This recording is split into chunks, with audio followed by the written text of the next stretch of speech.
मंदिराचे जीर्णोद्धाराचे काम चालू आहे.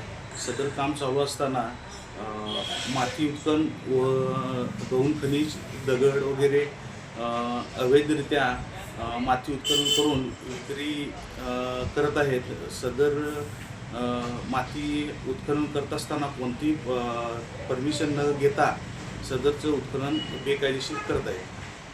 सदर उत्खनन हे इन कॅमेरा करायचं आहे, पण तसे कोणत्याही स्वरूपात ते काम करत नाही आहेत. सगळं कोणतंही काम आहे ते चुकीच्या पद्धतीनं करण्यात येत आहे. सदरची माती उत्खननासोबत नक्षीदार दगडे ही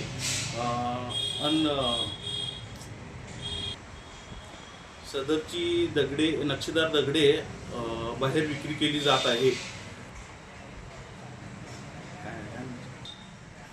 याकडे पुरातत्व विभागाचे दुर्लक्ष कसे?